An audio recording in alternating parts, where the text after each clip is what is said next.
of Jesus' victory is supreme. Ang pinakamataas na katagumpayan ay ang katagumpayang nangyari sa buhay ng ating Panginoong Yesus sa krus ng Kalbaryo.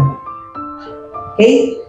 Pag pinapanood natin yung Passion of the Christ, para tayong nanonood ng isang taong talunan. Hindi na kayang ipagtanggol ang sarili. Sabi ng mga Pariseo, ng mga pari, at tagapagturo ng kautusan na iligtas ang iba, pero ang sarili ay hindi niya nailigtas. So bakit ganun hindi iniligtas ng ating Panginoon ang kanyang sarili? Sabi niya, kaya kong tawagin ang libo-libong anghel para iligtas ako at tulungan, pero hindi niya ginawa. Bakit kaya? Dahil bumaba sa lupa hindi para iligtas ang sarili niya, kundi para tayo ang iligtas. Ang sabi nila, hindi niya nailigtas ang sarili niya. Pero ang hindi nila alam, tayo, ikaw, ako, hindi mo kayang iligtas ang sarili mo. May impyernong naghihintay sa'yo. At dito sa mundo ito, ginagawa natin ang lahat ng paraan para di tayo mahirapan, para di tayo mapagod, nagsisavings, nagtatrabaho, or even ginagawa natin lahat ng paraan para yung anak natin ay hindi mahirapan. Tapos pagmulat ng iyong mata, nasa apoy na impyerno ka, nahihirapan. Yes, indeed, ang buhay dito sa mundo ay maiksi lamang. Nagugulat na lang tayo na may mga ilang tao sa paligid natin na bigla na lang nawawala ang kanilang buhay, kinukuha ng Panginoon. Pero sa kabilang buhay, eternal po doon. Walang hanggan. Pag napunta ka sa langit, walang hanggang pagpapala, kaligayahan, kapayapaan. Pero pag ikaw ay napunta sa impyerno, walang hanggang parusa. Walang hanggang kapighatian. The big question here is this: alam mo na po ba kung saan ka pupunta? Ikaw po, kung pinag-usapan na po ba ang kabilang buhay, alam mo kung saan ka pupunta? Jesus won the supreme victory of the cross.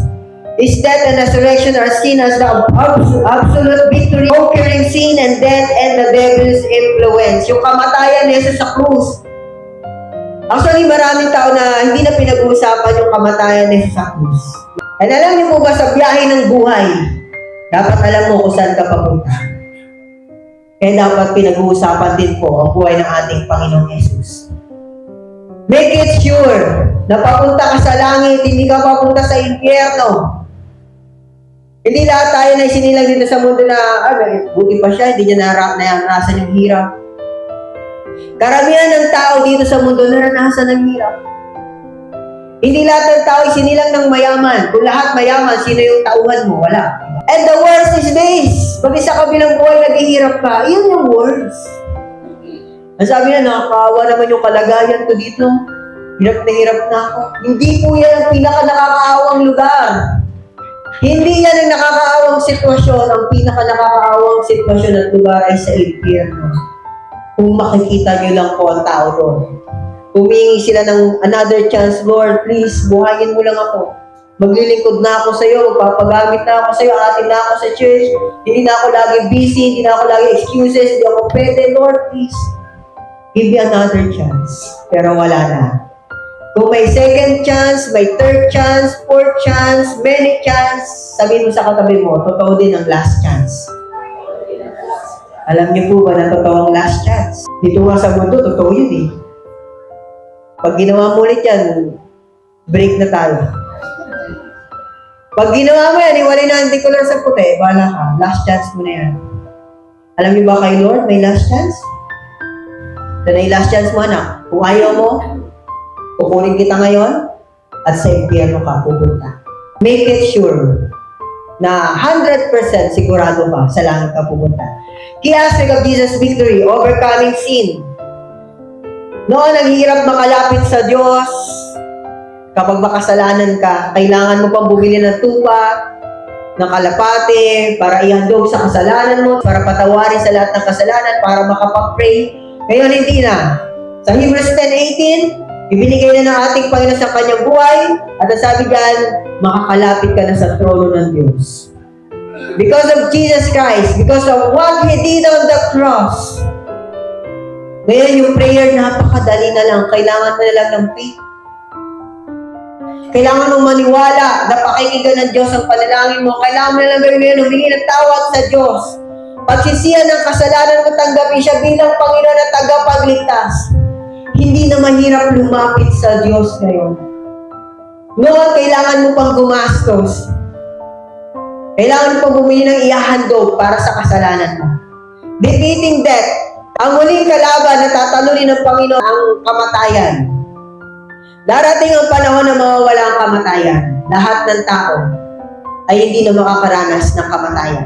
Pero sa ngayon, nakakaranas pa tayo ng death. Pero darating yung time na mawawala na yung death, wala na yung kamatayan. Ang tahanan ng Diyos at ang tahanan ng tao ay iisa na lang. Kasama nating namumuhay ang Diyos. Winning against the evil one.